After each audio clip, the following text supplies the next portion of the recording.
Hello and welcome to the Untranslatable Podcast. We are here with episode 39, another On the Road Again series. We are covering Karlovy Vary, also known as Carlsbad, for those of you English and German speakers out there. We are hoping to give you some great travel details about Karlovy Vary in case you plan to go there. And with no further ado, I'd like to introduce my amazing co-host, my buddy Jared. Hello. Welcome back. Chad, you sound so relaxed. You sound so cool, calm, and collected. It almost seems like you've had a full just time to be rejuvenated, refreshed, have your chakras aligned, drink the freshest water known to man, and really just soak in that luxury lifestyle. You're not wrong, Jared. Your face looks You are not clean. wrong. It's that mineral water. It has some magical properties. What can I say? Did you partake? I mean, that's a dumb question, obviously, but I don't even want to jump the gun. If you want to see some pictures from Karlovy Vary and or Carlsbad, I'm not sure which one I'm going to go with. Which one do you think I should do for the title, for example? I mean, I like Karlovy Vary, but I'm obviously biased All right, since it's I'm authentic. learning Czech. I'll think about it because I feel like Karlovy Vary. I'll do both. Slash. We'll see. You could. Anyway, to see pictures from Karlovy Vary / it is fun to say. It rolls off the tongue, doesn't it? I didn't realize how it was spelled, even though I even saw the picture on our Instagram, which is Untranslatable Podcast, of the sign that says Karlovy Vary. I didn't really realize how it was spelled. I was like, oh, it's Karlovy is one word, and then Vary is, because it almost sounds like Vivadi is a word. Oh, that's fair. I have that problem when I hear Czech a lot of times. And in Czech, there's a lot of pronouns that are one letter, like S, V, Z, Z, N. Oh, man. Yeah, so those are like different prepositions and stuff. So if you want to follow us on Twitter, go to Untranslatable1, the number 1. If you want to email us, go to untranslatablepodcast@gmail.com. Shoot us emails about your untranslatables, some of your favorite travels, your favorite on the road again locations, and more. Also, rate us, review us, always 5 stars because it's jammed permanently, and that's the only thing you can give us. And really, what else would you even give us if there were other options? So please, 5 stars. You don't even have to write comments. Just do whatever you want. But are there now I forgot what my question was. That's why I kept. I thought I could rush through it and remember, and I forgot. Welcome back, buddy. It's good to see you. It's good to be back. I was looking through Twitter, scrolling as I tend to do a lot, and I saw something that reminded me of our kind of our fast food episode, and kind of an episode and kind of your trip to the grocery store. That's also misconceptions of American food. Oh, nice. So the NFL played. They play one NFL game in London every year at Wembley Stadium. And what Wembley does is they swap out their usual fish and chips and bangers and mash, whatever other garbage they eat, and they put in some American food. And this year, they what they did, which was for the Los Angeles Chargers. The Chargers already moved to Los Angeles. I thought that was I didn't realize that. Played the Tennessee Titans in London, and I'm deciding whether I'm going to read or whether I'm just going to tell you as I'm reading it. But I'll just tell you. They swapped out their usual fare for what is essentially a oversized hot dog. Like, think of I'd say this is 2 feet long. No exaggeration. Are you serious? 2 feet long. A double footer hot dog right there? A foot and a half. Okay. 2 feet. That's a big hot dog. Of hot dog with a long bun, and it's more, it actually kind of looks like a good bun because they wouldn't have like garbagey kind of. Oh, maybe they would. I don't know. And on top of that is macaroni and cheese, and on top of the macaroni and cheese, wait, on the hot dog is ketchup. Oh, gross. Oh, God. I don't know if that's better or worse than some of the food items we mentioned in the last episode. All right, would you rather? Would you rather eat that hot dog and suffer what I don't even know what would happen, or would you rather eat the UK pizza with the hot dog and the stuffed crust? Ooh. You got to eat one. What would you eat? I would do the pizza. Why? Well, because it's just the way that it's set up. I'm not eating the pizza while I'm eating the hot dog. I eat the pizza. With mac and cheese and ketchup. I eat the pizza, and then I eat a hot dog at the end. And the hot dog I don't want, really. It's kind of probably gross. But the pizza is probably just your standard shitty pizza. That's fair. And so what happens with the hot dog that these English people, I think they almost put these things out to purposely insult us, almost. Probably. They're like, You're this is wrong. what you stupid Americans like at your fat people football games, right? You want to see proper footy, you come over here to Wembley on any other day. Right. Watch a real team play. Why would you? Oh, that's so crazy on so many With the levels. hot dog with the mac and cheese on top, you have to eat the entire. I mean, I guess you could scoop off the mac and cheese from the top somehow, but that almost sounds seems like like a it's lot of causing work. more of a mess. That's true. So you kind of have to eat the hot dog and the mac and cheese as one. You do not have to eat the pizza and the hot dog as one. That's fair. That's a good strategy. And honestly, by the time I got to the like a couple bites into the hot dog, I'd probably be full at that point anyway. Like after eating a slice of it's like, think about when you eat Chicago style pizza. Like I eat more than one slice almost every time. 2 slices and I'm done though. But always after one slice, I'm always like, all right, see, now what you're doing to yourself is just abuse at this point for the pure just gluttony right there. You're fine. I mean, you were more than full probably halfway through this thing. Now you're just crossing over into full gluttony. Now it's just, let's see if I can do this. Let's see if I can. I got a little space. Let's see if I can fit one more slice in here. And then you crawl out of there, and it's like, oh yeah, this beer was also a great idea with this cake pizza. So yeah, London, you're wrong for doing this. Oh, also in 2015, when the Bills played the Jaguars, the concession chef reportedly spent a week in Buffalo. In parentheses, this is GrowUpStreet.com. They put our apologies. And served buffalo wings with something called, quote unquote, Louisiana sauce. So at least it was buffalo wings. I mean, that's at least you got. I mean, I'm sure they weren't anywhere as I'm sure B-Dubs is probably better than it, but at least it's a attempt. Right. B-Dubs Buffalo Wild Wings is a chain of wing places in America. I feel like I need to mention that. That's fair. That's good. I really like B-Dubs or Buffalo Wild Wings. I haven't been there in a while. But I have no problems with it. Right. I wish they so would crazy. somehow figure out a better serving technique. The multiples of tiny little paper trays is just not efficient. that's I mean, I true. guess it works and it's clean for as far as their job goes because you just throw it away. I hope they're recycling them, but who knows? Who knows? Yeah, I mean, listen. I feel like as soon as you start asking questions, you start hearing answers you don't want to. That's fair. That's a good point. I feel like I'm really curious now, though. What the heck is even Louisiana sauce? I don't know. And how is that the sauce you thought of while you spent a week in Buffalo, New York? Right. You probably went to some random family-owned bar that had some special Louisiana sauce or something. I know, which was also probably some knockoff of just buffalo sauce. Right. Also, we were talking about Halloween recently, last episode, I believe. And I believe I mentioned that, well, first of all, I have a question for you. Do you get different trending stories over there? Is your trending stories on oh, you don't use Twitter, though. I don't. So it's hard for you. Okay, never mind then. Anyway. My Facebook has stayed the same. Okay, yeah, I don't care about Facebook.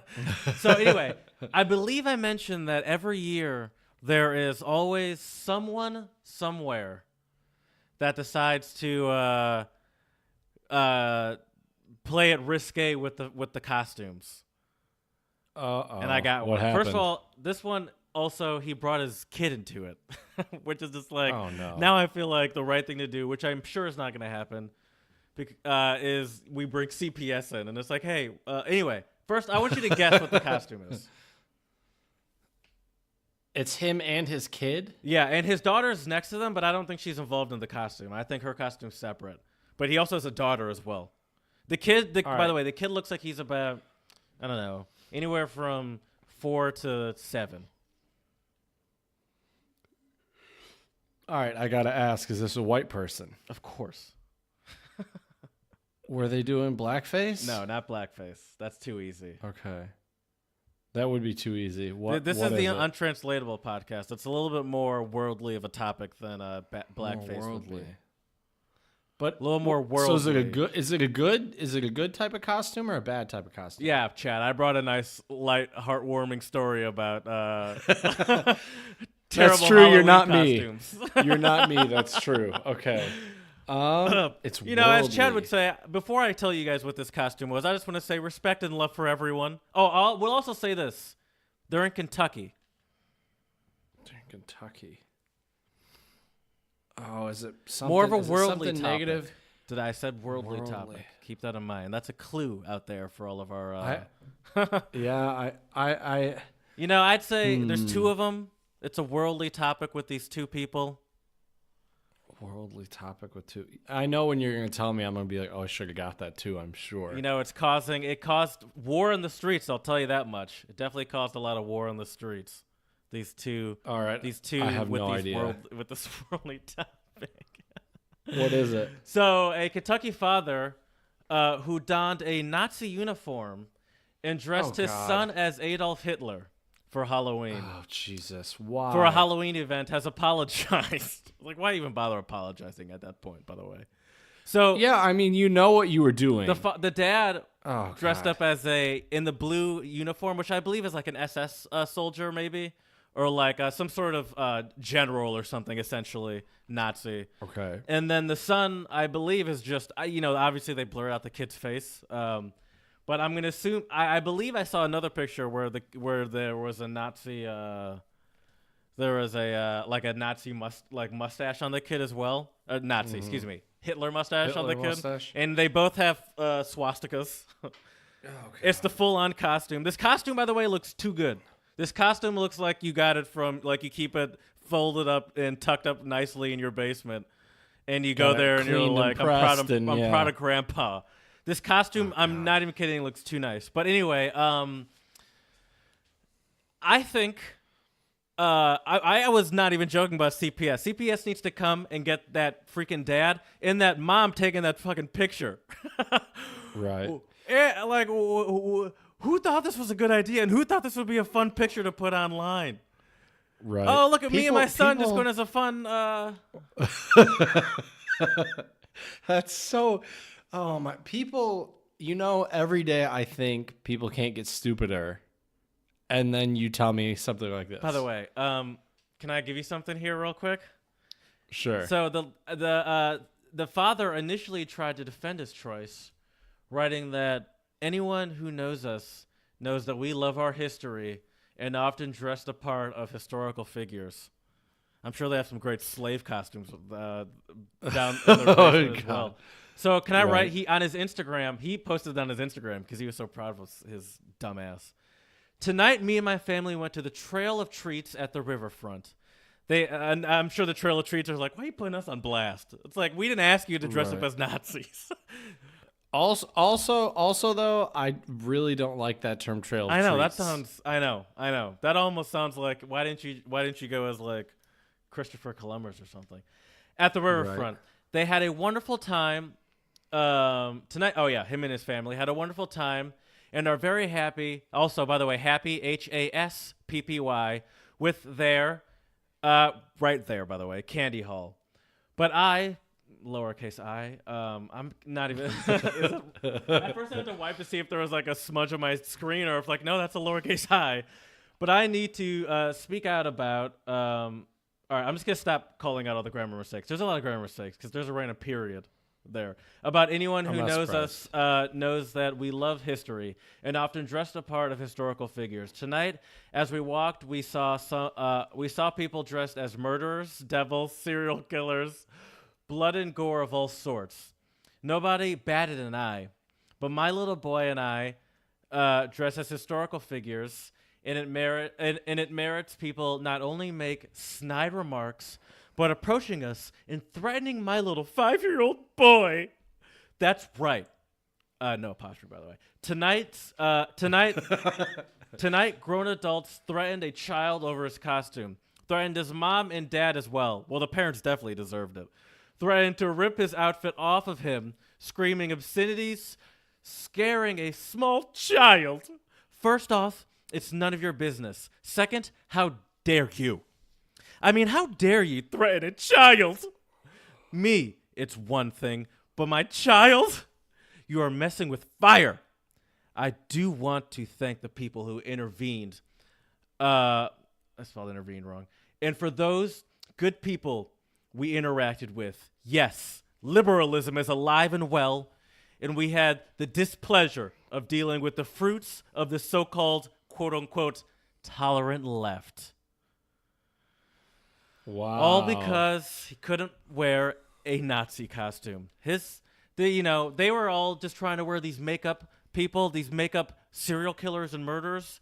We had the decency to do the research and properly dress up in perfect period correct costumes, so good that we could blend in just walking down the street in 1935 Germany.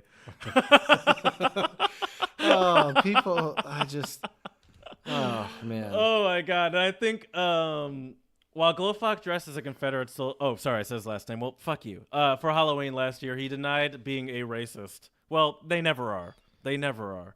Referring to white supremacy as disgusting.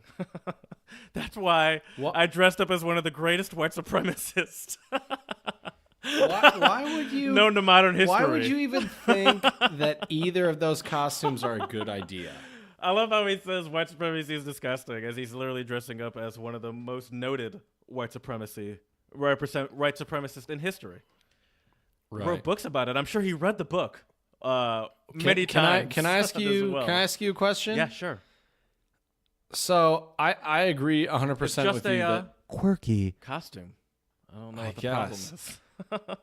my thing. Okay, so I feel like if you go as a Nazi, it's pretty fucked up on a lot of levels, right? Yeah, probably. Full What regalia. if- Not only, I mean, yes, Nazi in general just don't do it, but full regalia. What if you went as a dead Nazi? Is that okay? Are you wearing a swastika? I mean, that's what Nazis wear. I Unfortunately. feel like the swastika is the line. That's kind of like the Confederate flag of Nazism. You know what I'm saying? It's like I mean, 100%. It is. I feel like the swastika is the line stepping. And I even hate comparison because when we're comparing slavery, but I don't like to do that. But Right. I feel like wearing the symbol is a definite line step to begin with. And second of all, just why? That would be my second. It's I just don't like get there's it so either. many options. Why would you Right. just avoid Nazi altogether? It's so easy. Exactly. So even if you avoid the swastika, which I think is the first and foremost, if you have the swastika, I don't care who you're going as. I don't care if you have like a full on like bullet hole through your head, even though that's not how he killed himself, I guess. But like if you have like a syringe in your I don't know. But like there's no like just avoid it at all costs. It's just easier that way. Right. That's and also crazy, don't man. subject your fucking little kid to this that doesn't know any better. Like the kid doesn't Right. know anything too. Like that's the worst part to me. Of course not. And I don't care how much you say that your kid knows about history. You're a 5-year-old child has no idea what the ramifications and implications of going as one of the most evil people in history of humankind. They won't Right. get that. And I it's the dad that was in the costume with them, but I cannot let the mom go without being mentioned because she's a piece of shit as well because she let this shit happen. Yeah, I just don't get how she's no better. Why she, would you think that? She thought that was okay, and I feel like I just need to mention that she's part of the problem. Right. And she knew who she married, and apparently, so his Facebook was obviously filled with white pride doesn't mean white hate. Being a liberal means being a hypocrite. Standard, the standard rhetoric stuff. But right. It just goes along with the whole. It's just history, I don't know what's the big deal. It's so funny because it's so. Now, as I say that, I scroll down a little bit farther and I see the wife going to town on Facebook. So there you go. I didn't even. Interesting. I barely had to scroll to. So yeah, I feel like that costume is bad on a whole lot of levels. What happens if you knock on somebody's door and they're Jewish and they lost a family member in the Holocaust? Yeah. I mean, if it's just, I don't know. If it's just history, I feel like they should be allowed to punch you in the face or. Right. Yeah. I don't know, but yeah. No, there's just so many better ways to celebrate Halloween than that. For probably anyone to open the door and see someone with full Nazi regalia at your door. It's like, oh, right. And also, like, how stupid can you be? Right. How stupid can you be? You're going out in public. You know what? If you have a costume party and it's a history themed costume party, I'm not saying I would dress as a Nazi. I'm still saying no. I'm still saying no. Right. Leave your Nazi costume at home and praise it at home quietly. Or like just don't praise any Nazi costumes. I mean, yeah, I'm a realist. That's fair. Do it quietly in the confines of your home, like Helga Pataki, and have the decency to show up at work and pretend to be friends with your black coworkers, like a good American. Right. So yeah, that was interesting. That's fun stuff happening in America. And I'm sure there's more to come. By the way, it's always they always trickle in. You always got to wait for people's social medias to get tapped, and people will be like, I'm surprised that hasn't gone viral yet. Or has it gone viral? It's so hard to gauge viral on Twitter these days. I thought like 100,000 retweets was viral. Then it's probably gone viral in that sense, I would say. I would say so. Yeah, probably. That just sounds like a bad idea on so many levels. Oh yeah, for sure. Please, people, next year for Halloween, be a little bit more smart be a little smarter with your Halloween costume ideas. That would be great. Don't go as a Nazi. Don't go in blackface. Go as one of your favorite show characters. For example, the minstrel show. What's that? Oh man, that joke would have been so good if Chad was a little bit more educated. The minstrel shows are the shows that people like the original blackface shows that people put on were called minstrel shows. Oh, that's kind of really? where blackface was started, okay. where they would put on those shows and they were called minstrel shows. That joke would have been so good if Chad had a adequate history class. I'm not going to blame you. I'm going to blame American education systems. That's fair. Blame them all you want. Blame them all you want, buddy. Well, I would like to. We've been a little negative to start our pod, and I thought that was hilarious. I wouldn't say negative. I mean, it's hilarious, but there's a little bit of negativity. It was in there. negative. Anyways, yeah, of course. Anyways, I want to give one shout out today. Well, first of all, actually, no. Let me take that back. I want to give two shout outs. Also, after I give this first shout out, you're gonna that gun cock will not be a good representation of it, because my first shout out. God damn it! You know exactly where I'm going with this. My first shout out goes to all of the families and people who have lost someone in the recent shootings in the Pittsburgh synagogue, which killed 11. Also killed, I believe, a man or a woman who was a Holocaust survivor. Can you imagine that, dude? Jeez. You survived the Holocaust, you come to America, and you die in a synagogue in your late 90s. I know. Living the quote-unquote American dream. You right. apparently made it. Yeah. So that's my first shout-out, is to all of you. Well, now I really regret that gun cock. I told you. Or maybe it was just really good production, and it was all like but my laughing didn't help. And yeah, no, that is. Yeah, well, that's my bad. I should have given you a heads up. That was going to be one of my shout No, outs. That is a good shout out. Needs to be said. I Yeah, mentioned to you that and, that happened while I was at that play / wealth management meeting / lunch I had, and I was taking peeks at my phone throughout the day, obviously, because I'm a millennial, and right. I kept wondering. I was like, does anyone else in here? Because as I mentioned, I was the youngest person in there by about 40 years, besides for the other 2 people I was with. Or excuse me, 3 people. No, 2 people, because my piano teacher is old too.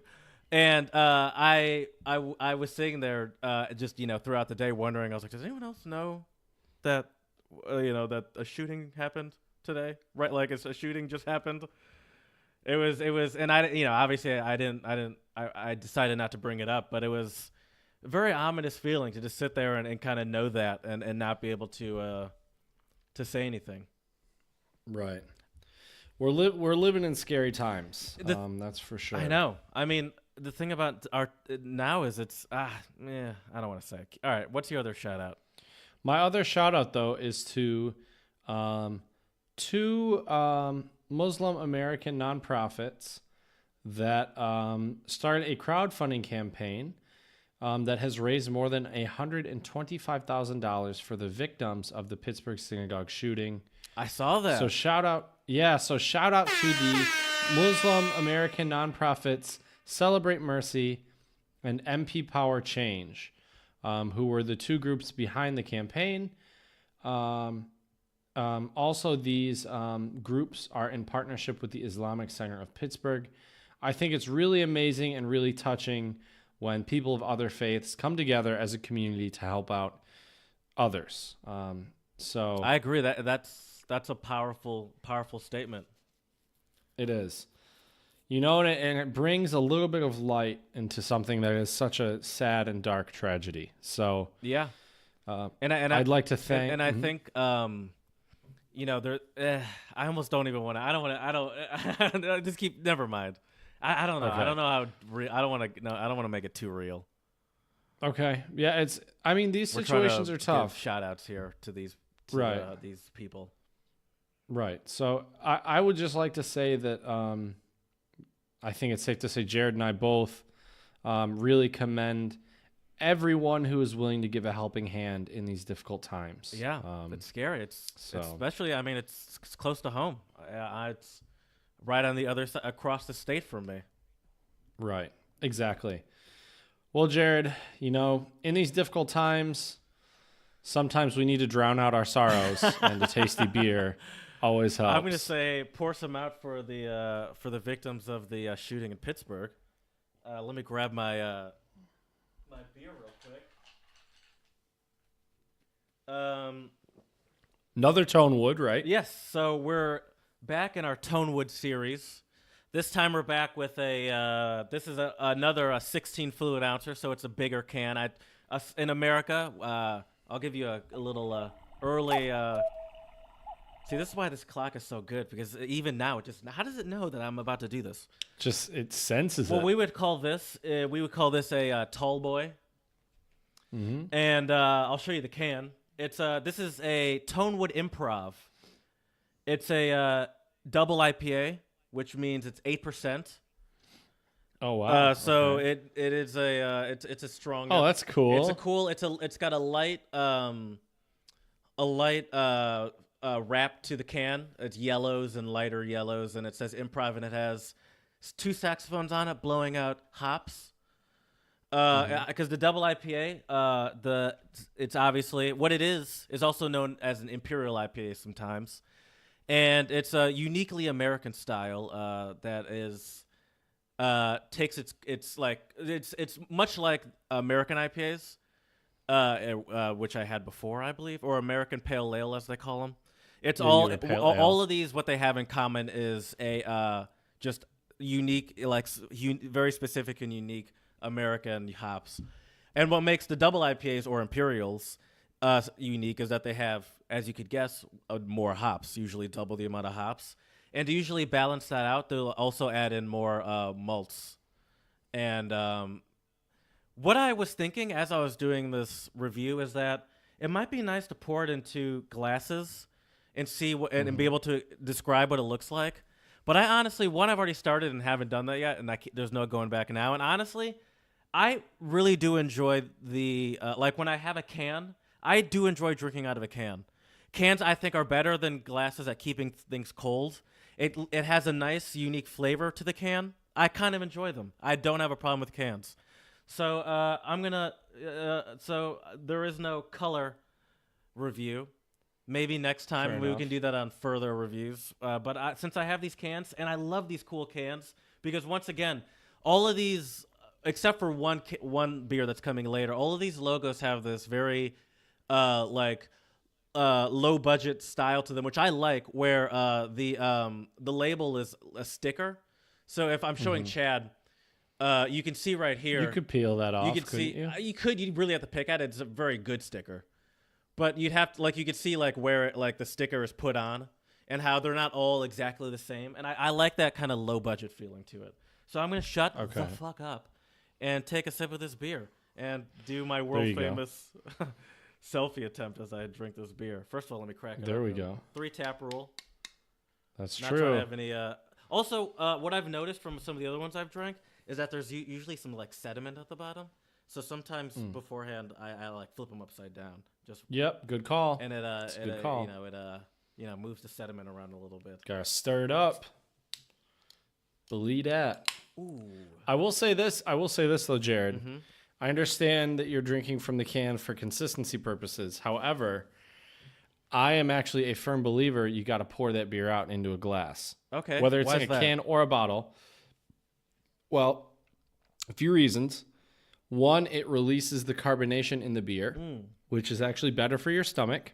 Shit. You're right. Two, I don't mean to scare you, and I'm sure Tonewood has a very squeaky clean production factory. I clean all of those the lids. They're not squeaky clean, by the way. I've seen some of those lids, and they have had some debris. You gotta clean the top of the can. That's very true. There have actually been a few people there's a few people who have died because of bacteria from. Oh God!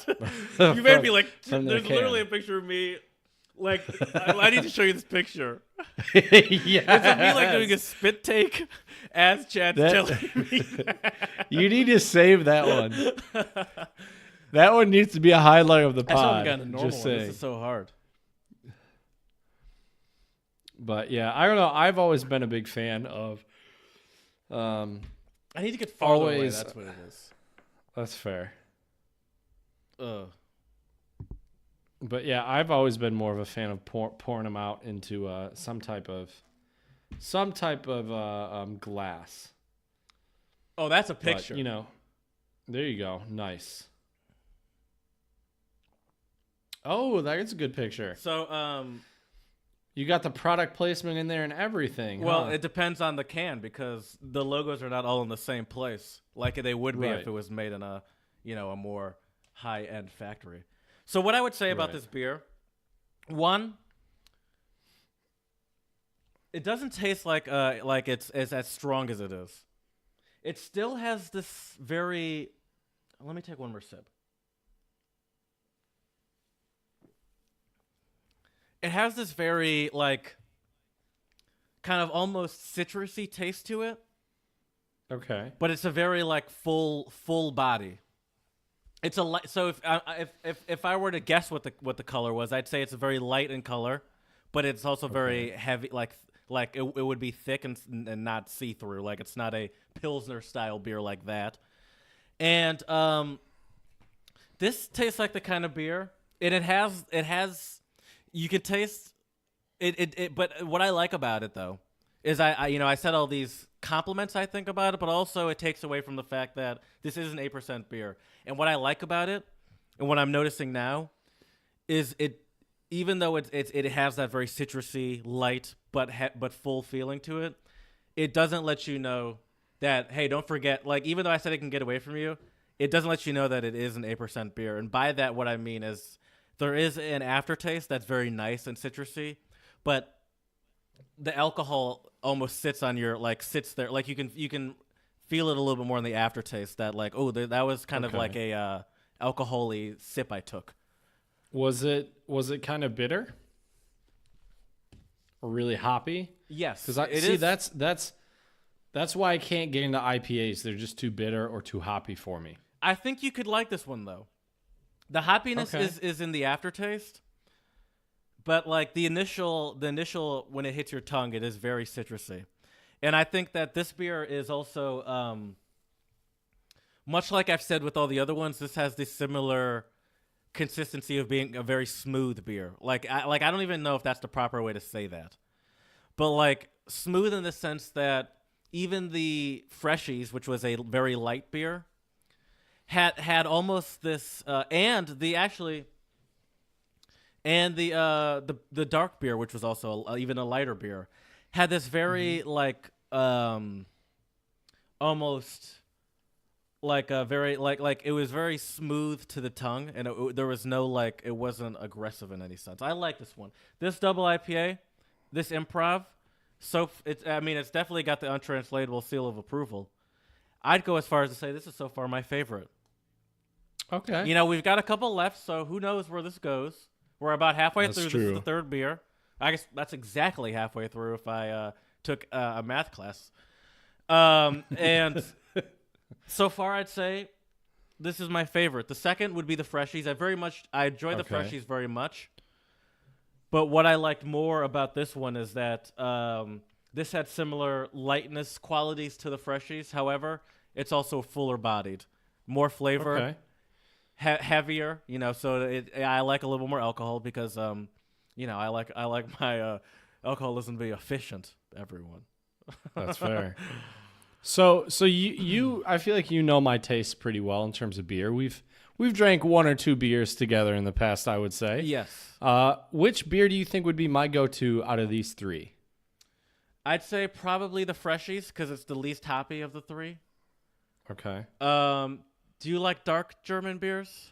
Sometimes I was thinking the Freshies would probably be my top one as well. I think you would like this one, especially if no one told you that it was an IPA, double IPA. That's fair. Because this one has it has qualities, smoothness qualities. By the way, did I mention I'm a certified beer reviewer? Has like smoothness qualities of a wheat beer. Okay. But there's way more complexity than a wheat beer, and there's way more flavors than a wheat beer, and that comes with having the more alcohol and having just the more hops and malt in there, and it's just a more involved process, I would assume, to make it, and there's more that's fair flavor that they put into it. That makes sense. But I enjoy this. One of these, and this is definitely one of these sneak away from me. Definitely. Can I read to you? Sorry, go ahead. Yep. One of these days, I'd really like to give these beers a try as well. But yeah, anyways, well, we're gonna have to re-up because I'm gonna be done with these beers in maybe a week or two, if not sooner than that. Because they are delicious. I've liked all of them, even though I do have my favorites. Can I read to you? I just want to read what they put on their website as their explanation. Double IPA, improv double IPA, 8%, as I mentioned. And they said 8%, but it's actually, I believe, 8. Oh, no, it is 8%. I said 8.1. Oops. 8%. And double IPA, when the grain delivery gets delayed in a snowstorm, and you want to brew a double IPA anyway, you could end up with a fantastic improvisation of artsy. Sorry. I'm getting gassy from this beer because I had to like almost chug it down trying to get a good picture. When the grain delivery gets delayed in a snowstorm and you want to brew a double IPA anyway, you could end up with a fantastic improvisation of artistry and science. It's all in the notes you don't hear. I would expect this beer to feel heavier than it does. Nice. I love all these different music references and motifs. Yes, yes, they really lean into it. I mean, because the Tonewood, their name is centered around a very musical wood. Definitely. At first, I thought maybe Tonewood was a city in New Jersey or something, but I don't think it is because they're in Oakland or Oakline, however you say it. Right. Yeah, I don't know either. By the way, shout out to I'm just kidding. I was gonna say this is not. By the way, I need to mention I got this beer for free, but I got it for free from someone that has no affiliation with them.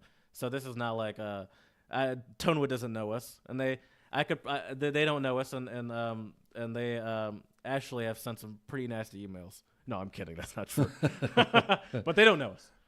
But I just had these free beers, and I thought it would be a fun thing to do, and I enjoyed them. And Definitely. at the very bottom, I almost wonder if this is hinting at something, because it says, "Taste hopophonic for your mouth," and then there's two microphones or two speakers, which I guess is blasting at someone's mouth. There you go. Maybe I should take a picture of that. You might as well. And while I'm doing that, let's also, I guess I can't do both. But my clock weirdly is striking a odd time.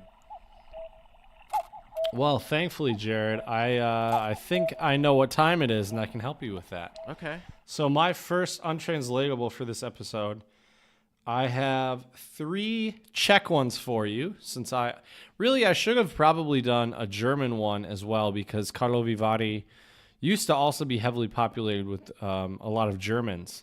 I believe at some point in the history of the town, it was over like 70 or 80% Germans living there, if not more. But I only have 3 Czech ones for you, so that's what you'll be getting today, as well as our listeners. Okay. So the first one I have for you. Any Czech ones, to be honest with you. I've been digging deep in the interwebs and also asking my students at school. Chad's had to get onto the dark web. That's right. That's right. He sees some dirty Czech sayings.cz. He sees some things he can never unsee, people, and he does it for you. That's right. That's right. All for you. And this first one is Jít do kopru, which literally means to go to dill. Jít do kopru. Dill as in the plant? Yes. Does it mean like get out of here, like get out of town, like I don't believe you? Nope. Does it mean go F yourself? Nope. This is a good beer, by the way. Yeah, nice. No, Jít do kopru means... well, do you have any more guesses before I reveal? Go to dill. Is it like an insult or is it like a command? I would say it's more like a reactionary saying that you would say something. Oh. Is it like, oh, go to dill? Like, God damn Nope. it. Okay, what is it? I'm just striking out. Let me help you out. I would say something can go to dill. Something goes rotten? Kind of. Or like a relationship goes sour? Kind of. I mean, it basically means from bad to worse. Okay. Go to dill. This whole from situation's bad to really worse. gone to dill. Right. I gotcha. Yeah, it's gone from bad to worse. Okay. Mm-hmm. All right. Okay, your turn? Oh, yeah. Sorry. Man. Sorry. I need... if I could just take a selfie, I wouldn't be this gassy because I would get the picture after the first one. Right. My first one is Estonian. And it's Falel on Louis Kazed Jalad. Falel on Louis Kazed Jalad. Louis Kazed. Which Louis means? Kazed. A lie has short legs. Oh, is this as easy as I think it is? Have I done this one before? No. Oh, okay. No. Jeez, you got me nervous. This seems very clear. Is it? Go for it. I would say a lie has short legs just means that if you lie a lot or lies are hard to keep. Yeah. You cannot run the truth. Lies catch up with you eventually. Right. I like that one. That's one I'm gonna. I need to adopt. A lie has short legs. It makes sense. I think a English speaker would get it, and even if they don't get it, they like get it in passing and in the moment. They'd be like, "Oh, okay." A lie has short legs, where it's like that lie can only go so far. It's like you can only really take that lie so far before you've exhausted it, and you gotta then take that lie and take it out back and tell the truth. That's true. I feel like when we're old men giving people advice, we need to use that. Yeah. Oh, yeah. Well, Eli has pretty short legs. You'll be slipping on gator piss. That's right. All right, Jared, I got another Czech one for you. To mi padlo do oka, which means it fell into my eye. Oh, it fell into my eye. That sounds like a Isley Brothers song or something, or like Teddy Pendergrass song about like finding some beautiful woman at a bar somewhere. Be like, you fell into my eye. And what would we say in English? Love at for first that? sight. Hit that ham horn, my man. You got it. Basically, yeah, this means it fell into my eye means something caught your eye or your attention. However, if you're also talking about a person, it means that they liked him or her at first sight. And I picked this one on purpose, Jared. Because you and I. Go ahead. I hate to burst your bubble, had buddy. No response to that. You're like, I got nothing. No. Yep. Because no, this was my reaction when I got to Karlovy Vary for the first time. Is that your first time going there? No. Oh, okay. I went another time. I can imagine when that. I rolled up the first time. I've seen some It's pictures. just so beautiful. And it does. I mean, it does look like a place that just. I mean, you know, at the beginning of the show, I mentioned that it's about relaxation, and it looks like a place that just elicits relaxation. That just begs for it. Just the town itself just has like a different vibe, especially if you're walking around like the town center with all the older architecture. Yeah, it seems like you kind of are like, you know, like that's taking what a the town step was back made in the for, past. though, was like Right. Like it feels like people were this relaxed, like in the 1300s in Carlsbad. Probably not. No. Probably not. Sipping from the same faucets. Right. My next one is French. Shout out to my favorite French people out there. Fifth most popular language. Se prendre un râteau. To hit a rake. Which means to hit a rake. Is that like to hit a rake? Is that like to try to do something, but then it kind of like backfires on you? Kind of, but you're gonna have to be more specific than that. But yes, essentially. But I mean, we would say to shoot oneself in their foot. No, you're off a little bit. No, not so like you that. need to be a little more specific Okay. because you're on the right track, and it is when something drastically doesn't go your way, but it's a very specific situation. All right, give it to me. I'm not sure. It's when when you get rejected. Oh, that makes sense. When you're interested in Okay. someone and you make that move finally, and then they reject you, and that's you hitting a rake. Okay. We've That all makes been there. sense. Remember those times? Most definitely. Those are the worst. Oh yeah. Yeah. It I like happens. you as a friend. That's always the answer, and it's just like that Right. feeling. It's like, ugh. Right. You conjure up enough courage thanks. to tell them, and that's no good. That's no good. Well, Jared, my last one for you is Czech again, and it is jedno velké ucho, which means one big ear. Not someone that doesn't talk a lot, but is a good listener. Not quite. We have a specific English phrase also using the term ears.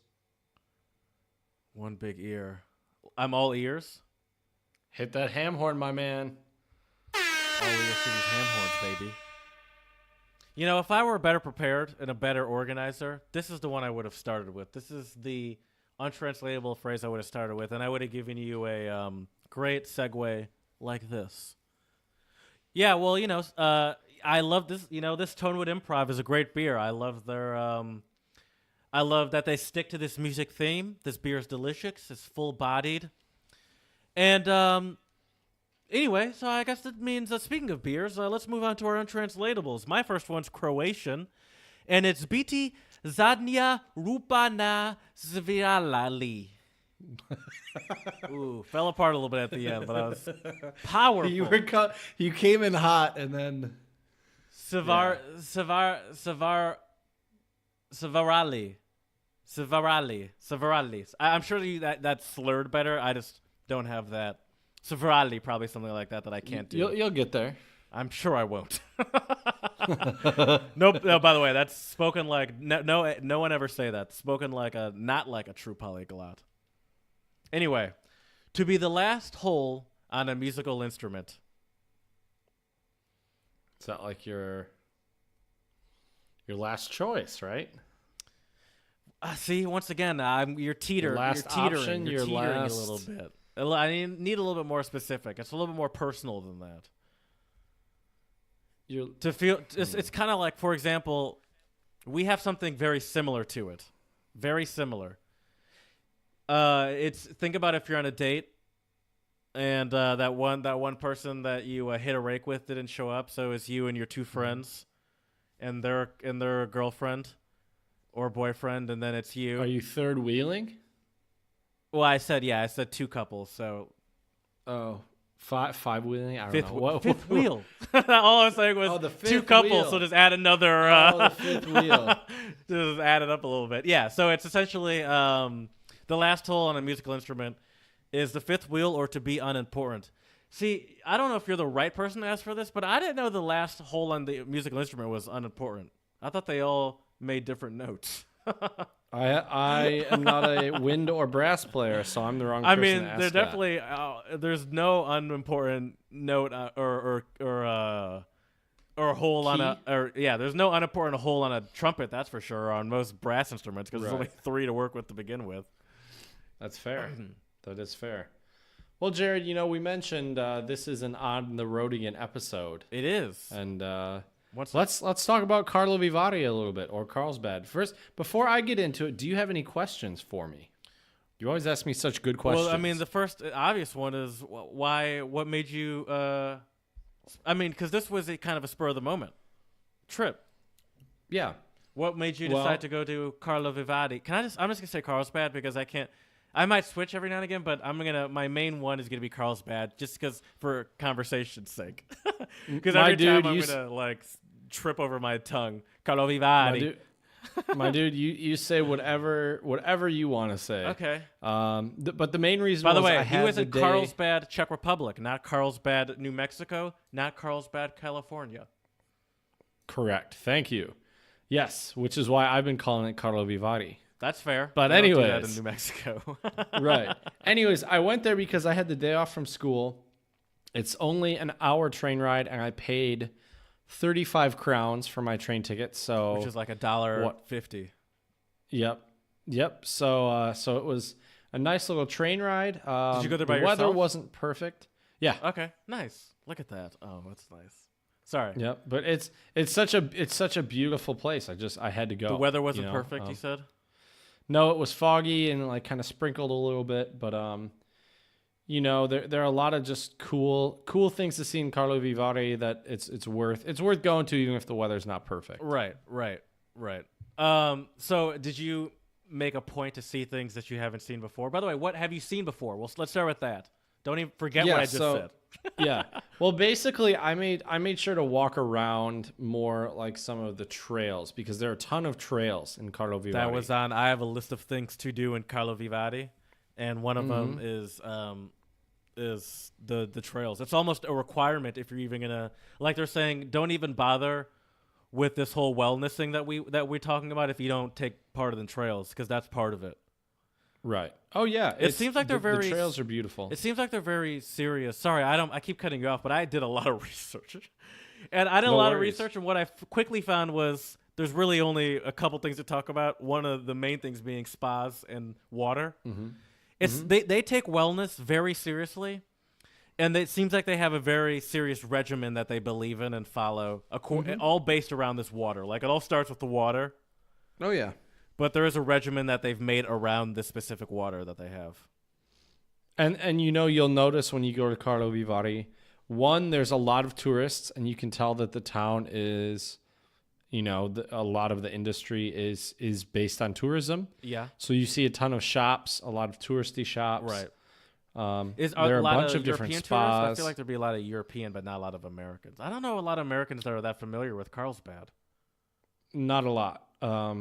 I mean, I didn't generally, hear once again, any. we stereotype here on the at the Right. I didn't hear any English while I was here this time. There are a lot of Russian tourists, and also there are a lot of Russians who and Germans buy houses there, and also Germans. Yes. Okay. And you'll also see. I saw quite a few older. I'm really positive it was older Chinese people because I've heard enough Mandarin now, and I've heard enough Japanese to try to. I can kind of guess which one's which. I understand where you're coming from. Sometimes when I hear people speaking some Asian language similar to one of those, I do feel like I feel like I know what it is, but I don't want to guess and sound like come off like I know what I'm talking about. Right. Or like when I see characters, I feel like I can also figure it out too. Right. I would be willing to bet though they were from China. Okay. But yeah. So one thing that like you said is important is definitely the different springs. So I had some water from some of the springs. Gotta get that healthy lifestyle going. Hashtag healthy life, hashtag Clean fitness, living. hashtag whatever. Yeah, right. Do you have a what do they call it? I have a favorite spring. Oh, if that's not you what were I was asking. going to ask. You're getting ahead of yourself. Okay. A cup. I just used a plastic cup this time. Just used a plastic cup. Last time, because I didn't bring my cup with me. I wasn't about to spend You wasted an entire week. You might as well have just spend your day at McDonald's chewing away on Big Macs, because part of this whole thing they say you shouldn't be using plastic cups, or you shouldn't be using anything other than the ceramic cups. Did people give you looks? Nope. Were other There were a people lot of using? There were Czech people using plastic Also, cups. to be fair, so- the little ceramic cups that they say is part of the whole process, very inefficient. You'd essentially, if you were using that, you'd essentially just have to like set up a camp next to one of your. You'd have to have a favorite faucet, or just walk from faucet to faucet. And that's what I did the first time, was just walk from faucet to faucet. This time I knew where the one I liked was. So take me through your trip. Take me through your day. So I got in at about 11, walked around for quite a while. I don't know how long, but basically the train station, there are two train stations. There's an upper train station and a lower train station. The one that I got the direct train to was the upper train station. So you come up at the top of this hill. It's really beautiful. Then I walked down there, walked around quite a bit. I started, after I walked kind of around the top of the hill for a minute, I walked down, the first time I was there, I walked down kind of to the left side, which was one of the bridges. This time I made a point to walk across the other bridge. Then I went to. Sorry, I thought you were frozen. Oh, yeah, I thought you were frozen because you were. No, that's fair. Yeah, I sorry. was not moving at all. No, you weren't. Sorry. That's fair. Anyways, I was silent. That's a good point. I was just listening. Right. I was interested. You're good. I'll let you know. So if I I'm walked. frozen. I walked around the hill for a bit, and then I went down, and I started off at what they call Becherplatz, which is from Becherovka, which is the liquor there. That's really Named famous. after the famous dude that. Yep. I did my Jan. research, and you've told me this before. Jan Becher, Right. I believe is his name. Yep. And so then I went to this little place called the Male Bistro, which means little bistro, and had really good chicken curry for lunch. And then walked around quite a bit more, went to a couple different spots that overlooked Karlovy Vary, which was great. Before that, on the way up, had some other spring water. And yeah, that's pretty much it. I mean, it was just more or less just to kind of go walk around and do some sightseeing. It's such a beautiful city. I mean, first of all, as you mentioned, in American dollars, this was $1.50 to get there. Why not just go to some oasis, essentially, and just explore? Mm-hmm. I don't blame you. Exactly. I mean, Exactly. It's about an hour bus ride?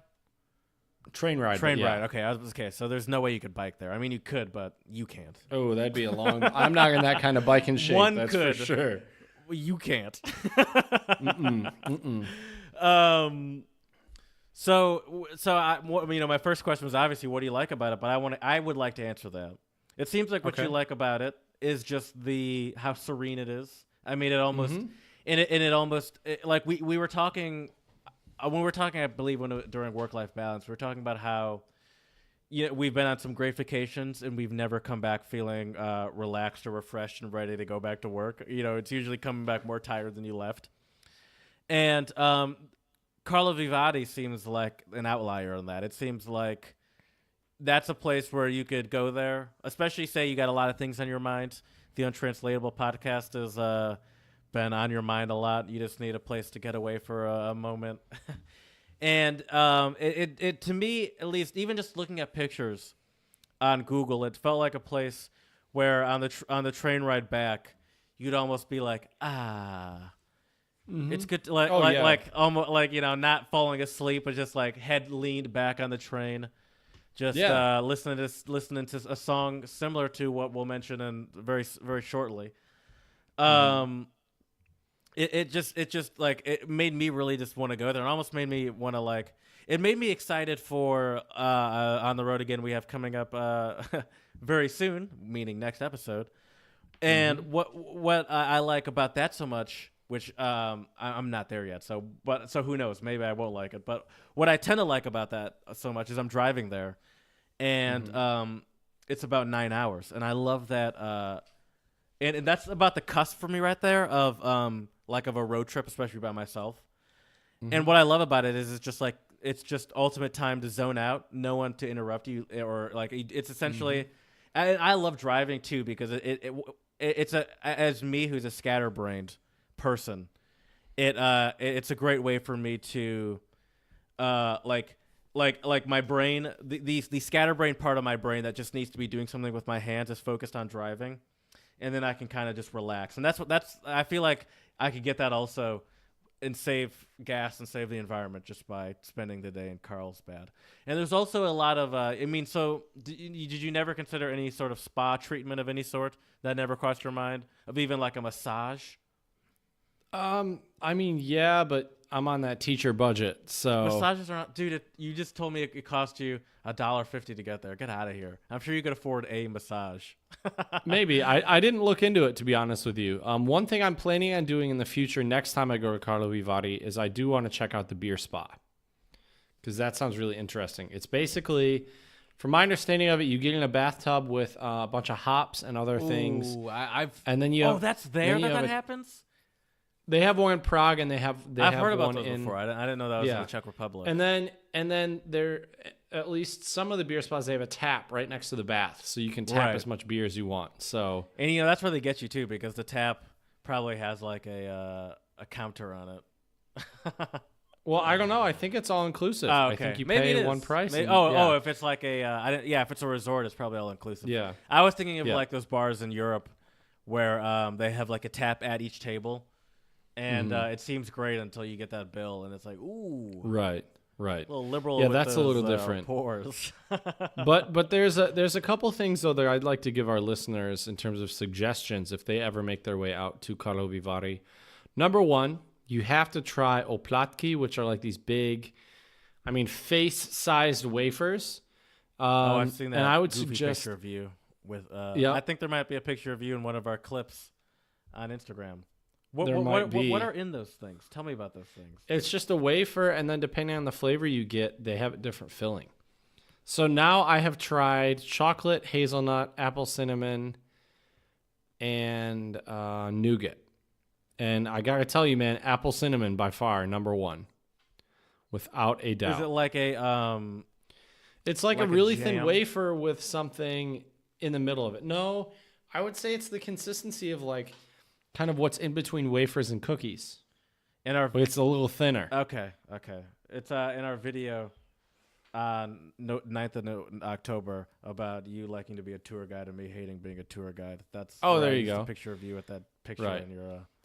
But one insider tip for all of our listeners out there: if you're going to have oplatky, usually there are certain flavors where they heat them up I don't know why, but a lot of times the chocolate ones, unless you buy them fresh right off the press, the chocolate ones, they seem to pre-press and have a stack of them.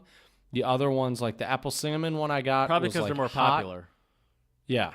And so the apple cinnamon one was delicious. I prefer when they're hot. I've had hot ones and cold ones.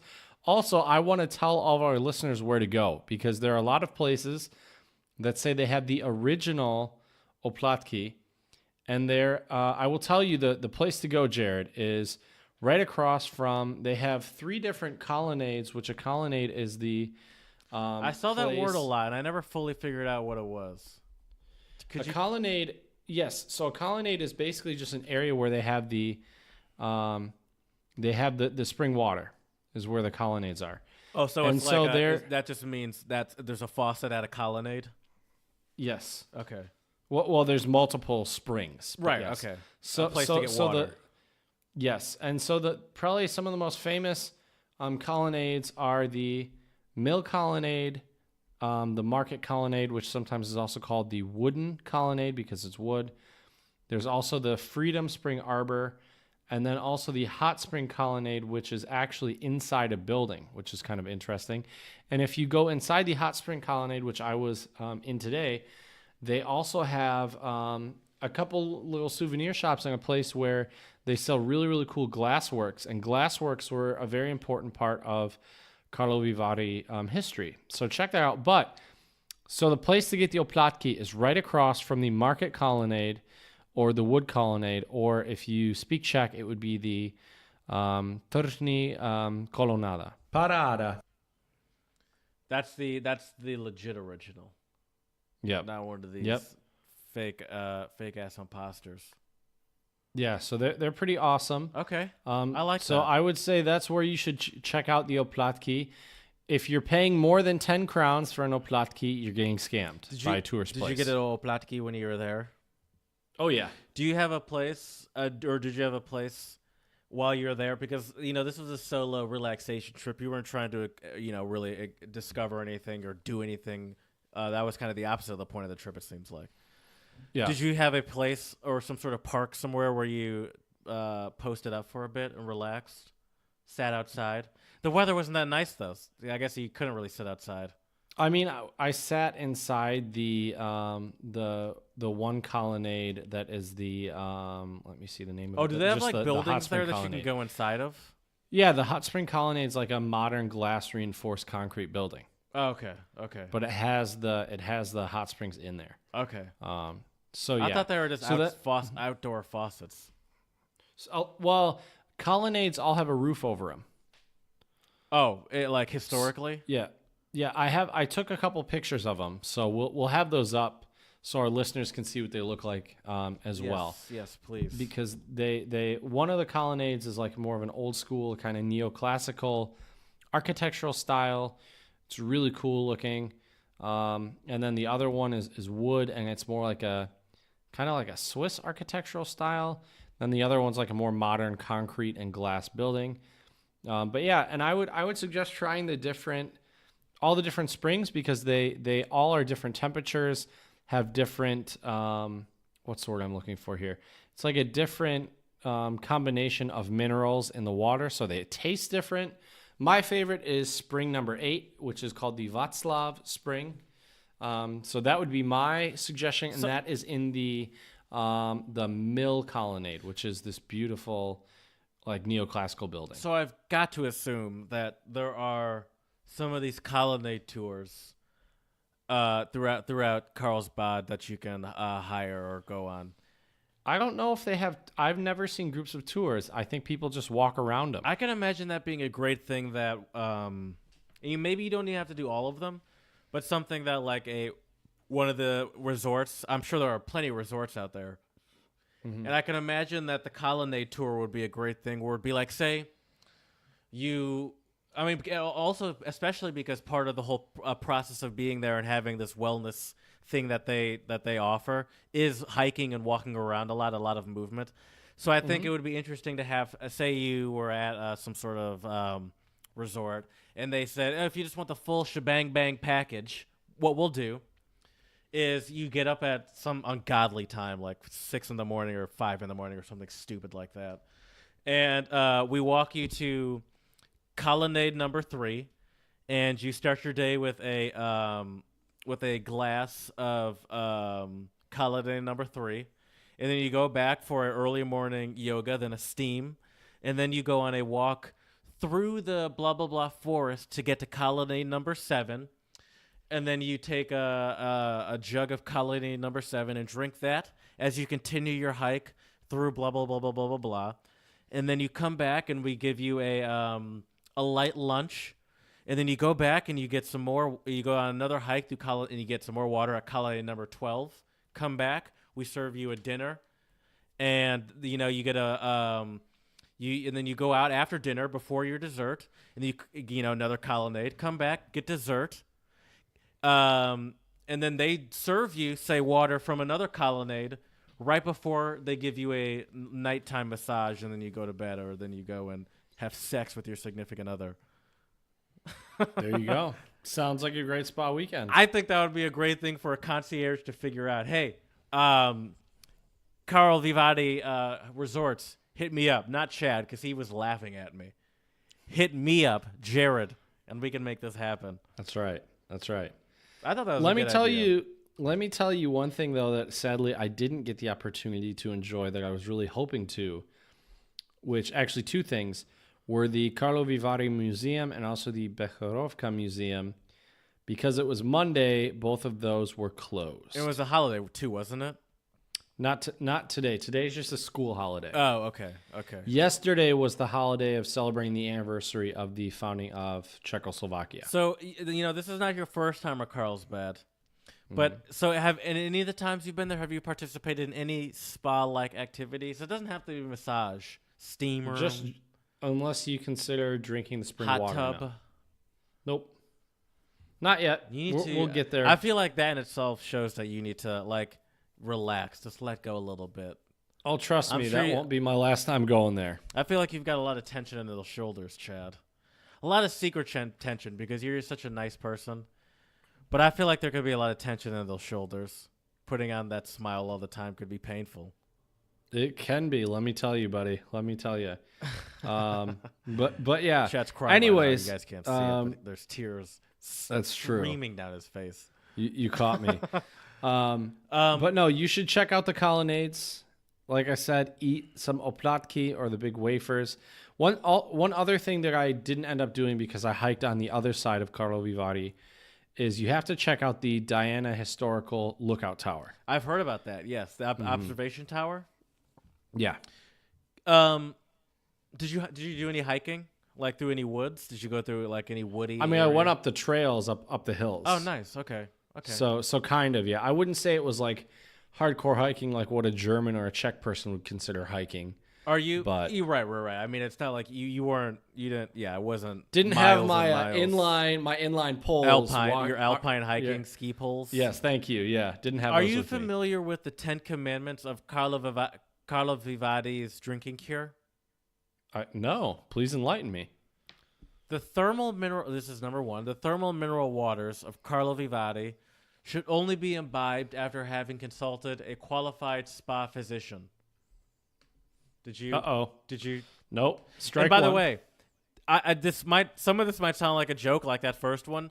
This has been confirmed on other websites. Like, I believe it. I can see these that. 10 Commandments. So you did not consult a qualified spa physician? I did not. Chad's a rebel, everyone. That's right.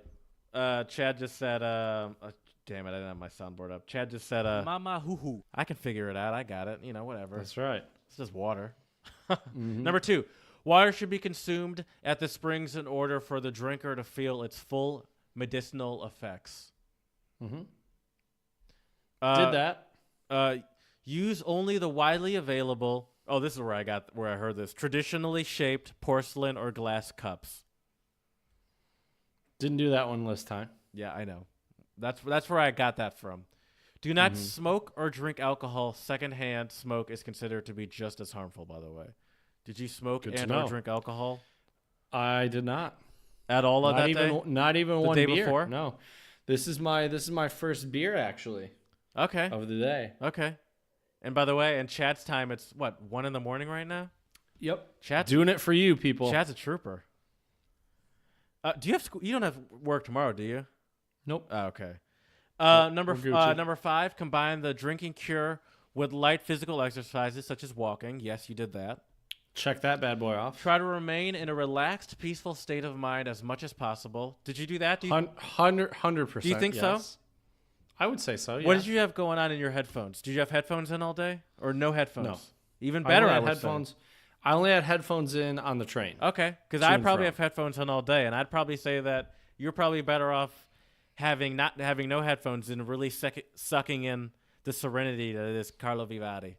And I also like hearing all the languages people around me are speaking. Oh, yes. Because there are a lot of international tourists there. Is it comforting for you to hear all that German? Because you're guaranteed to hear German. Yeah. Yep. Do you speak I'll German? hear it and I know what's going on. Sometimes when I'm there. Okay, try to get that. I did a little bit this last point. time. Right. You know the German. Repeat the drinking cure as recommended by your physician. Did you consult your physician? Forget the I did not. the spa Nope. physician. No, I think that's what they mean, spa physician. Yeah, I would imagine so. Do not disturb other patients regardless of how kind and friendly your motives might be. See, that's where Jared comes in. That's a Jared rule, right? That's just a rule of life for me. There you go. Well, I didn't do that either, so Don't we're good. disturb other people regardless of how nice you think you are. Yeah. Did you eat and talk to anyone? Nope. Do not use, this is number 9, do not use the mineral water to water nearby plants, and take special care not to spill it on the floor in the colonnades. Colonnades, yeah. Did you do that? Yeah, I drank it. I Didn't spill any? And if you don't drink it, you pour it back into the little spring area. So you drink it there. Yeah. Now let me ask you this. This might be sacrilege what I'm about to say. Can you drink water from one colonnade? What is it? Colonnade? Colonnade. Can you drink water from one colonnade and continue walking, not finish it, and pour it out at the next colonnade before you fill up your glass? Yeah. Or is that I a big saw no-no? plenty of people do that. I saw plenty of people do that, so I would assume. How do you know? I don't know. How do you know you saw someone at one colonnade and another, and how do you know the water came from a different colonnade? Because I saw them grab it from one of the springs, take a couple sips, walk 20 feet, dump it out in the next spring. Oh, I didn't know the colonnades were that close. I thought you had to walk. Well, the colonnades aren't. There's multiple springs in one colonnade. Each colonnade has at least two to four springs. Some of them have more. Are they all different springs? And they're different springs. Every yeah. colonnade has its own unique spring. Multiple springs. They all yes. have multiple springs, and all of those springs at every different colonnade, they're all unique to one another. Wow. Yes. Where's all this water coming from? Do you have an answer to that? The ground, my man. Is there like a mountain, some sort of nice strings. mountain right there or something? I would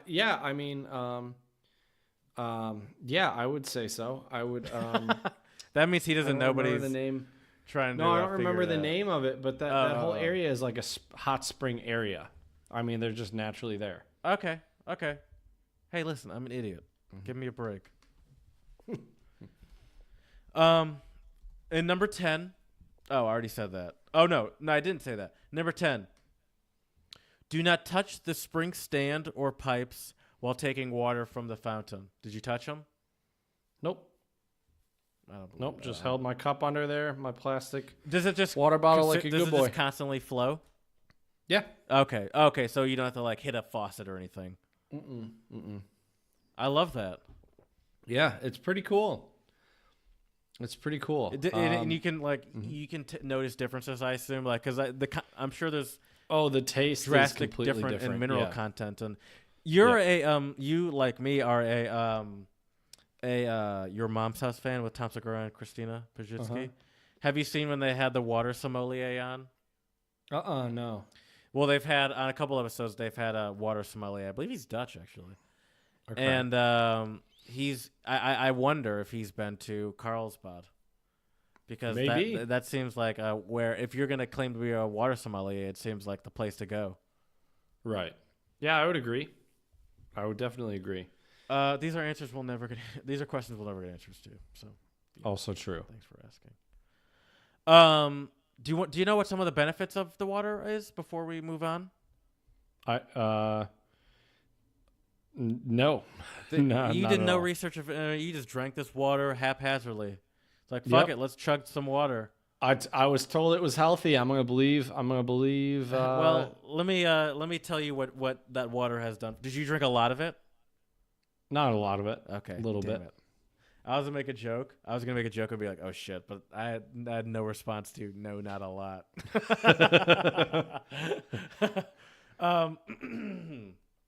It cleanses the stomach and intestines from harmful gastric acids. Did you have any good poops after that water? Not yet, but I guess I'll let you know. Oh, right. You just got back today. Yeah. Improves and normalizes stomach function for those with digestive problems, which essentially sounds like the same as the first thing, to be honest with you. Cleanses and empties the gallbladder. Restores and strengthens the liver function and reduces liver damage. You need that because, you're an alcoholic. Reduces and regulates blood sugar levels. You need that because you're damn near diabetic. I don't know why I'm saying this. I don't know why I'm doing this. And improves metabolic function, which is we could all use because aging happens. That's true. So yeah, that's some fun water facts for you right there. Yeah, it's good stuff. Do you feel better? You said you did, and I would argue that it's not only just the serenity of the town, but it's also the water it all works together. I think the water definitely plays a role. Do you have anything else about Karlovy Vary, Jared? Because I got a couple things. If you what do you got? Not have Tell anything. Me, please. So Karlovy Vary, I'd like to give a little bit of history to our listeners as well, because I think it's important to know a little bit about any place you go. Yeah. So the name actually is named after. Chad's actually wearing a Nazi costume right now because he likes history so much. So Jared, do you know who or do you know what Karlovy Vary or Carlsbad was named after? I know it's named after two different people, right? Mm-mm. Okay, well, then the answer is no to your question. It was named after the Emperor Charles IV, or King Charles IV. Okay. And so he was quite the hunter. And do you know when this was? The 14th century. Yes. I know the answer to that. It was 1370. Yep. Which whenever I just hear those numbers in general, I'm always like it's you can't even comprehend. Right. It's pretty wild, isn't it? Yeah. But so there's kind of a legend of how Karlovy Vary came to be, which was that Charles IV was hunting in and around Karlovy Vary. Apparently, he was quite the hunter, and he had shot a deer or something, and it had fallen into one of the springs. And what the legend says is the deer fell into the springs and healed, and I don't know if it ran away or what happened. Is it saying water has healing properties? Yes. And so, but basically by discovering these hot springs, it's what kind of... Also, maybe those whatever he was shooting with probably... I mean, it wasn't even a gun at that point. No, bow and arrow. Probably just barely swiped the thing. Right. And he was bleeding and thought he got him. And that he was fine. Right. But yeah, so that's how I it like started. that legend. That's a fun legend. Mm-hmm. Yeah, and so yeah, that was, as you said, in 1370. And so he basically... It's always kind of been, from its inception, it's always kind of been considered this healing spa town. Right. So what happened is Charles IV, in 1370, promoted the village to a royal town, or gave it royal town privileges. It deserves it. Yeah. And then, interestingly enough, Charles IV stayed in Karlovy Vary in 1370, 1374, and 1376.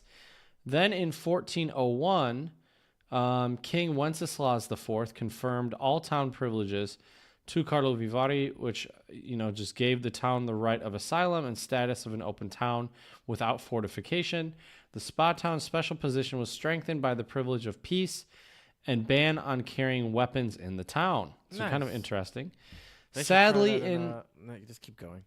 I think I know where you're going with that. Anyway, sadly, in 1582, there was a disastrous flood where waters from the ponds on the Tepla River burst the dams and caused a flood on May 9th, 1582. Tidal wave wreaked havoc in the town. Back then, there were only 102 houses. 36 of them were destroyed completely. 18 were partially destroyed, and all bridges were swept away. Is there a big lake somewhere or something? It's rivers. Okay. Rivers and ponds around there. Then another disaster unfortunately befell Karlovy Vary in 1604, which was what they kind of called the Great Fire of the spa town, which broke out on Friday, August 13th, 1604. The house also at that time only had 102 houses. The fire consumed 99 of them, so there were only 3 houses standing after the fire. This is actually being one of those. What is that? 3? Yeah. Hey Jim, how's it going? Your house burned down too. Right. Yeah, I've actually been great. I've been watching TV. My internet actually hasn't slowed down in the slightest. It's great. Right, because they had TV and internet in 1604. Right, and then 103 have you been using my internet, Jim? Sorry. And then 103 years later, Karlovy Vary was named a free royal town, which Emperor Franz Josef I confirmed all town privileges and named Karlovy Vary a free royal town. What is free? I'm not 100% sure what that means. I was just about to say, don't ask me that. Not 100% sure. So if any of our listeners know, let us know. But yeah, and what's interesting is there's a really famous hotel there, and I also walked by there today. And the hotel has little golden bricks in the road of famous people who have visited, and you actually see Franz Josef as one of the blocks. Karl Marx is one of the blocks. Johannes Brahms, Chopin, the famous piano players there. Paganini, Mozart, quite a few. Also, the Russian Tsar Peter the Great stayed in Karlovy Vary in 1711 and 1712. So that was like another big person staying there. It's always crazy to me how different our American reaction to Karl Marx is to like the European reaction to Karl Marx. Where it's like to my American brain, like there's almost this kind of, even though like I'm educated and I understand that like his philosophies and I get it, like there is still kind of like this knee-jerk American reaction to like Karl Marx. Okay, that guy, he what an idiot. Not like I feel like he is so like his place as not even just like someone, not just like the founder of communism. That's just what we call him as in America. But like as a philosopher, and his ideas are so much more than that. Yeah, and he was a genius man, in my opinion. Right, and it is. I just thought about that when you said that, because I just had this knee-jerk reaction, like okay, right. like he fucked that up, and it was like, yeah, he wasn't. First of all, he was. It's not like he was some sort of like hardcore economist here. He was like, it was so much more than that. Right. Anyways, also another very famous person was Johann Wolfgang von Goethe. He visited Karlovy Vary. He was so much more than an author, but yes, author, scientist, poet. I believe he was also a judge. I mean, there's like a Goethe Institute somewhere, isn't there? So science back then was in the late 1700s is obviously different than science nowadays. Was it just like philosophy, the science of understanding? He studied. Alive? I think he was studying a lot of like different animal anatomy and skulls and like things like that. And sounds like a serial killer to me. yeah, who knows? But yeah, so he visited the town about 13 times. There's actually a couple little plaques with Goethe there. Who has that number? 13 times? Yeah. How do they know that number? 13. 13. I don't know, because he went there and he was really famous. I don't even know if I could name a place that I'm sure there's a place I've been to 13 times. But you're just not on that. You're not on that Goethe status yet. Granted. I guess if once my title is more than just analyst / podcaster no one's heard of / terrible son, maybe then I'll start remembering. Like maybe once it's virtuoso, poet, novelist, playwright, natural philosopher, diplomat, civil servant. Maybe once some of those are thrown into my title, I'll remember how many times I've been to a place. Right. So yeah, or and other then people do it for me. Definitely. In 1807, there was the first ever production of Becherovka. So, believe it or not, Josef Vitus Becher was a pharmacist, and he produced his famous Karlovy Vary liquor known as Becherovka. He acquired the original recipe from Christian Frobrich, the personal physician of English Prince Maximilian Friedrich von Plettenberg. And fun fact about I can't talk right now, Becherovka is that I love how you just give up on the accent. You're like, Becherovka. Yeah, I did.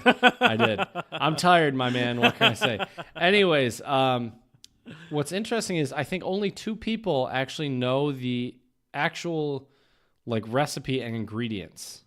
So, I wonder, and I don't ask you because I'm expecting an answer because I don't expect you to know this, but I wonder if they have a succession plan for that. Oh, I'm sure they do. They have to. I'm sure they do. Yeah, I guess that's a good point. It's like if you have any sort of brains, you'd expect that you're going to die eventually, and you still hope the company to continue. Right. Yeah, I don't know how they do that, but they're doing something. But yeah, so that was a little history about Karlovy Vary. If you're looking for a relaxing weekend, you want to do some hiking, you want to drink some sometimes tasty mineral water, sometimes not so tasty. You had some ones you were not fans of? Oh, yeah. Yeah, I guess that's bound to happen. There's a lot of them. Yeah. Yeah. I think there's 12 or 13 of them. Okay. Different springs. So there's quite a few different of them. Unique springs, not different locations. Yeah. Right. Okay. Right. But yeah. Yeah, so check out Karlovy Vary. If you've been there before and you have any other tips or suggestions, please let us know on Instagram. Give Chet some massage tips to really step up his relaxation game. Sorry, Untranslatable Podcast on Instagram, Untranslatable Podcast at gmail.com. Because I interrupted you, I was like, oh no, I got to do it. Right. Yeah, so let us know if you have any tips or suggestions. We would really appreciate it. So, Jared, you mentioned earlier that our song on the pod today is maybe something that you would listen to in a spa. Could you give us the title and the artists and explain why? Sure. Here at the Untranslatable Podcast, we love to promote artists from all over the place. You know, we try as our hardest to not promote Americans, unless it's apropos, for example, with our Black Twitter episode. But this episode, believe it or not, Karlovy Vary, Carlsbad. I'm going to pull a Chad. Carlsbad didn't leave us much options for modern music to choose from. Yeah, I really tried hard to find some music from Karlovy Vary and didn't have much luck. However, what I did find was something that I think I would love to have pumping through my headphones if I was in a spa doing a full-on spa day, not a Chad-style spa day, which involves drinking water from a plastic bottle and walking. Ideal spa day where you actually get a massage, you sit in a hot tub, you get some water, then you come back and I'm going to go through my whole business plan again. And so this song is something that I would love to have in my head. Like it's very complex, but also very serene. And so it's by the main artist is Bink Beats. And the song's called Little Nerves, and it's featuring Niels Bruce. And these are both Dutch producers, I would say. The main guy is Bink Beats. It's his song, and he does most of the production. And Bink Beats is amazing. What he does is well, let me start with Niels.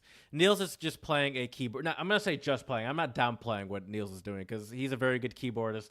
And it's not just like playing piano. It's obviously it's a lot of electronic production. So there's a lot of effects on the piano, and he's he's working with 2 keyboards, one full size piano, and then another. So let's say I don't know, a couple. I don't know what the standard kind of breakdown is, but like 2 chords of key size keyboard. Right. I don't know what you call those.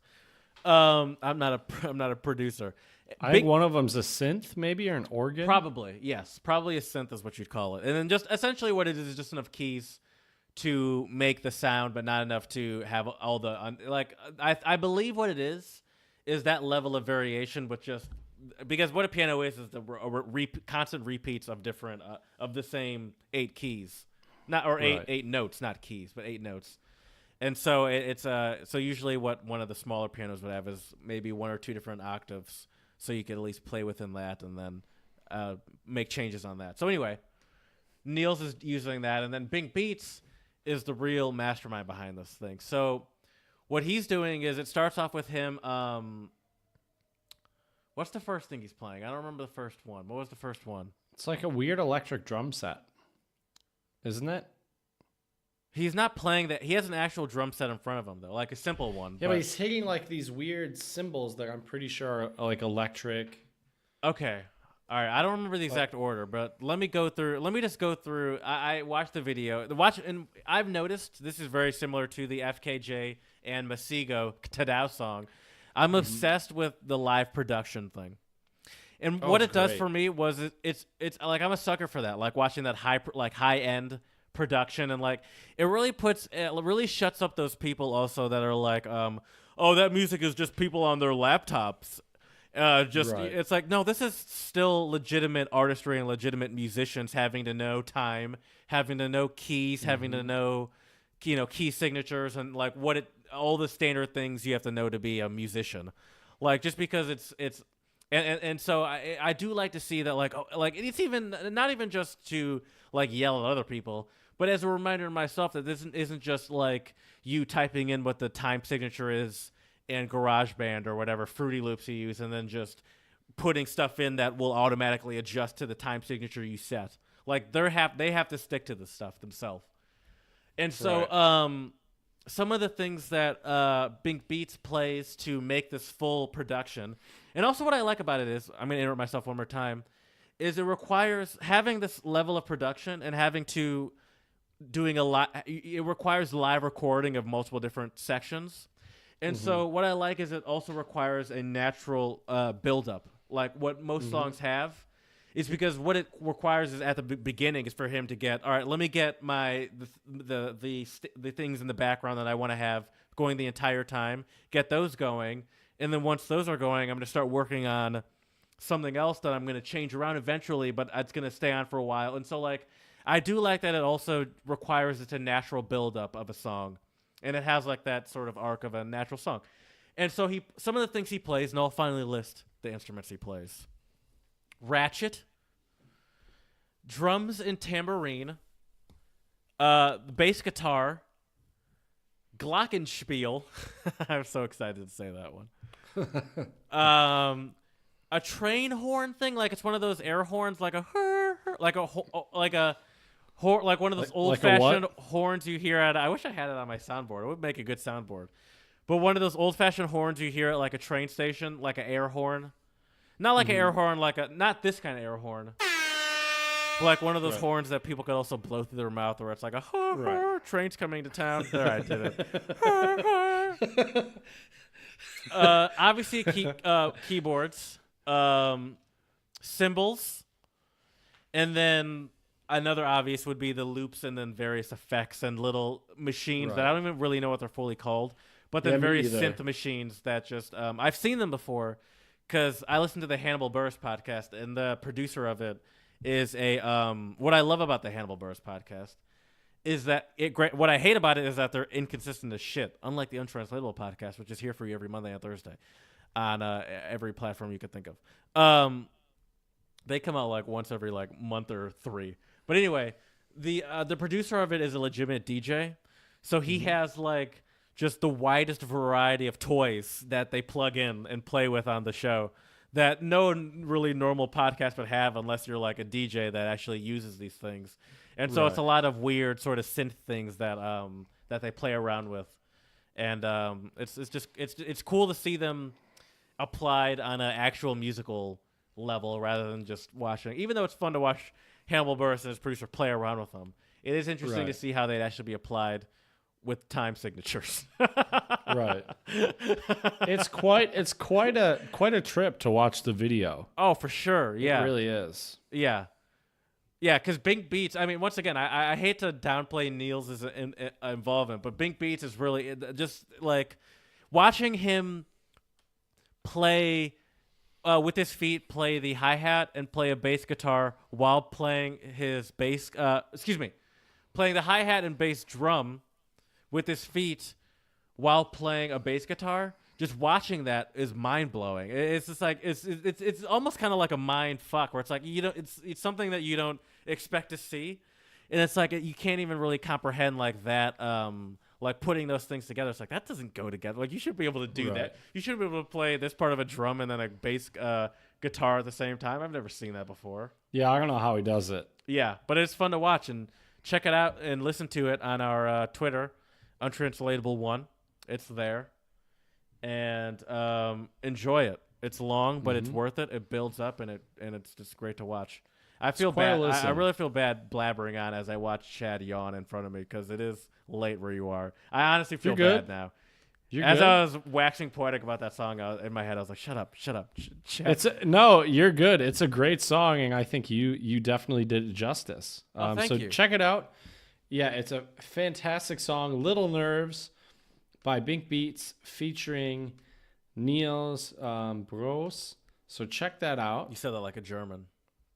I think that's how the Dutch maybe also say it. Maybe, probably. I don't know, though. One of my favorite, shout out to the Dutch, too. One of my favorite bands or groups is called Foreign Exchange, which involves a rapper and a producer. And their producer, Nicolay, is also Dutch. Oh, nice. Nice. Well, Jared, I have tried to find a good Czech word of the pod that would be related to Karlovy Vary, and I found one that came very easy, which is the Czech word pramen, and pramen means spring or well. Well, there you go. That I'm sure that word gets a lot of use in Karlovy Vary. You'll see pramen at every one of the different springs in the colonnades. Okay. So my favorite is Pramen 8, which is Václav. Do any of these springs have unique names to it? Like, for example, these they beers all do. have fun names? They all have different names. Are they like fun names? I mean, they're all Czech names, yeah. I mean, you got Václav, you have... What's Václav mean? Do you know what's any of them It's just mean? a name. It's just a name. So, so it's not like naming a beer or something like that where there's it's there's another one that's... monkey.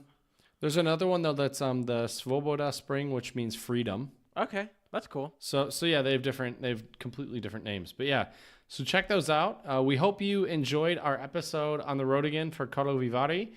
I would like to leave all of our listeners with a quote because, as we've mentioned, Karlovy Vary is key for relaxation and serendipity and everything. Serenity is the word you're looking for. Serendipity is happiness, but I guess that too. But I think I would say it would be serenity. both. But yeah, thank you. And serenity. So yes, I'm not going to say what you meant to say, but I'm going to say and serenity. Yeah, all of the above. So my quote of the pod today is, the time to relax is when you don't have time for it, by Sidney J. Harris, who is actually a writer and columnist for the Chicago Tribune back in the day. But I think he's right, and sometimes you might just have to plan your trip to Karlovy Vary, even if you don't have the time, you got to make time for it. I mean, that's perfect. Where it's like whenever you're once again, perfect also coming off the heels of that work-life balance episode. Mm-hmm. Where it's like whenever you are telling yourself that you don't have time to relax or don't have time to stop, that might be true in the moment. And, this is also an idyllic quote. So, like, let's be realistic about it. Whenever you say that might be true, but that also means that you have to realize that you have to give yourself a break.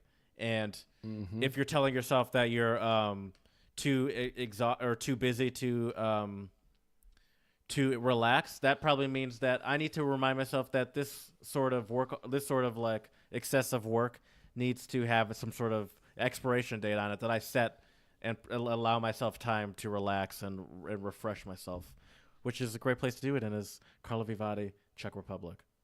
Yes, it is.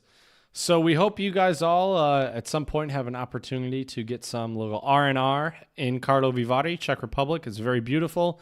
We'll have pictures coming up very soon on our Instagram account, Untranslatable Podcast. So check those out. It's a beautiful place. I tried to hike to some good spots to get some really good pictures for all of you. Also, slide into our DMs at Twitter. Let us know what you think about our episodes and some places where you might want to hear some on the road agains in the future at Untranslatable1. And also feel free to send us an email. We would love to hear from you at the Untranslatable Podcast at gmail.com. We thank you all so much for your support, and we look forward to talking to you next time.